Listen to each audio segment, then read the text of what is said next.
Hello everyone, this is FOD. Welcome to my channel. Chai! Kinnporsche episode 8. I don't know what to say. It's so creamy, it's so fluffy, it's so mushy, it's honey dripping, so sweet. So sweet. Like they depicted the honeymoon stage of any relationship perfectly. I watched the episode 4 times before making this video. Wow. Oh, my Kin is so cute. Oh. Okay, let's get into the video.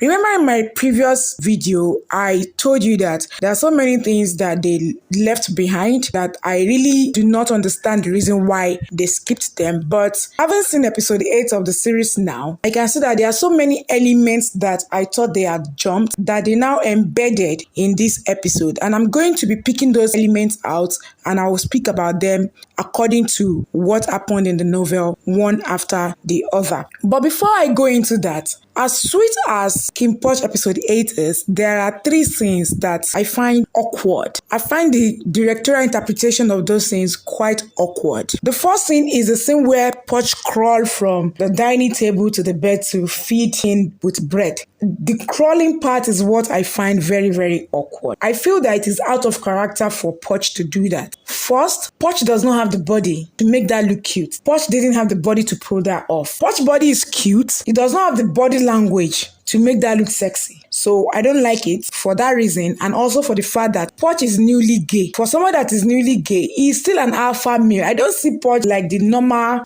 cute bottom. Why did they now make him crawl on the floor when it's completely out of character for him? This is the guy that has always been in charge. It shouldn't change overnight. Then the scene where after the meeting, King told Porsche to come inside with him, that he wanted to have a discussion with him. And then they jump on each other, tearing each other's clothes off. I like that scene. But I do not like the fact that Porsche jumped on King. King had to carry him inside. Just like the crawling scene, it's also out of character. Porsche is the one women jumped on, not the other way around. I'm not saying he cannot do those things, but for someone that just turned gay, I don't think he should have that instinct. I mean, he's an alpha guy. So I think they could have done away with him jumping on King. Now, the last thing that I do not like is the ghost scene. Honestly, the ghost scene is fun, but I think it's overblown. Especially where Porsche started screaming because light was flickering. Porsche in the novel is actually very, very scared of ghosts, but not to the extent where he now became wimpy and yelping around like a wounded dog. No. I just think it's overblown. Why does he have to be so girlish about his scary moment? I find it off. So those are the 3 scenes I do not feel good about. Now let's go into the tidbits that they brought forward from previously abandoned ideas in the novel. The first one is the coming out scene. Now, in the novel, remember that Porsche had 2 friends, Jom and Tim. Now, Jom is a very straight guy. Porsche was a very straight guy. As for Tim, they thought Tim was straight, but Tim never had a girlfriend. Why Porsche was known to be sleeping around with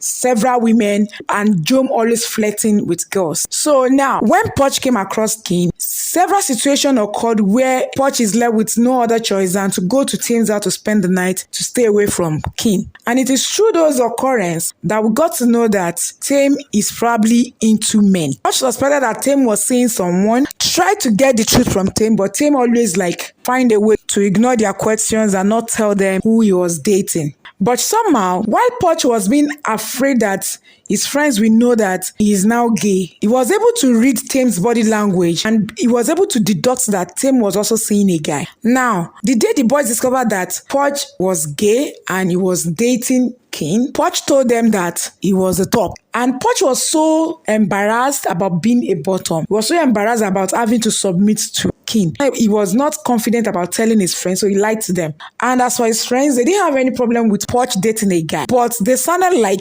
Porsche can never be a bottom. Now, Porsche was able to figure out that Tim was dating a guy, and Tim was able to also deduce that Porsche was the bottom in the relationship. So Porsche and Tim now went to Jade, who is a known bottom and proud of his position as a bottom. Jade now taught them how to have their men wrapped around their fingers. So Jade was the one that taught them about taking their men out on dates, about how to be kinky in bed, all the crawling on the floor, trying to give King a blowjob, putting food in Kim's mouth and eating it together, mouth to mouth. Those were things that Jade taught Poch in the novel after Poch confessed to Jade that he is gay. Those things came way before Tawan even got into the picture at all. The next one is something I've already spoken about in my previous video. That is Poch finding Kim's phone and going through it. So in the novel, Poch went to Kim's office to look for a document. That was when he found the phone and saw all the videos and pictures of Tawan and Kim's relationship. He felt really bad because he had never seen Kim being that happy.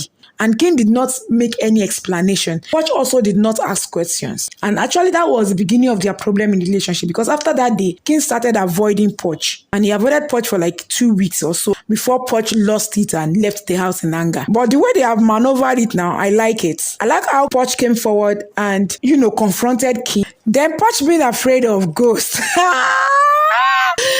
That one, even though I feel that it is overblown the way it is used here, but it's quite funny. I laughed and laughed. But in the novel, we got to know about Poch's fear for ghosts when they got kidnapped and Kim left him in the river to take his bath in the middle of the night. Kim had actually gone underwater and Poch was calling his name and he was not answering. So the moment Kim knew that Poch was afraid of ghosts, he started using it to threaten him. Even in the hospital, you remember the 8-minute side story? Yeah, that happened in the novel too. He was like Poch to come and stay with him in the night in his room, and Poch was like, no, I'm going back to my room. Kim started telling him about ghosts and how ghosts haunt the hospital, which was the reason why Poch slept with Kim in the hospital. I am really very happy discovering that they didn't take it away like that. So those are the tidbits that I thought they had let go of that they brought forward in episode 8, and I like the way they rewrote them. Now I would like to talk about Kim. You can see that they have done a lot of rewrites for Kim. I can't even call Kim's own rewrite because in the novel, until part 2 of the novel, I don't think we really got into Kim that much because Kim was like not really present. We only see him once in a while when something involving Shay happens. So all the rewrites they've done for Kim so far, from the beginning of the show till episode 8, everything has been on point. But let's look back at what happened in episode 7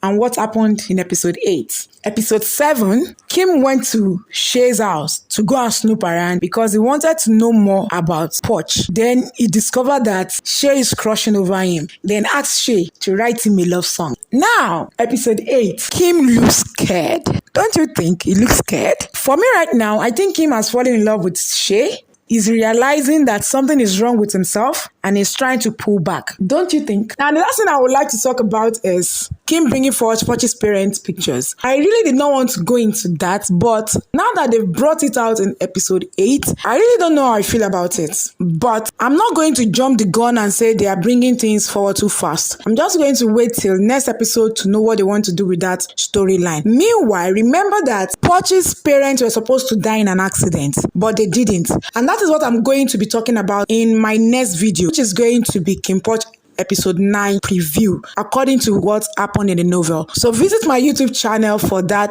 preview. Remember that my book, The Heart Wants What the Heart Wants, is still ongoing on Good Novel and Light Readers app. Don't forget to visit the apps, read, leave a comment, leave a review, and subscribe to my YouTube channel. My name is Ep8 again, and I love you all. Bora!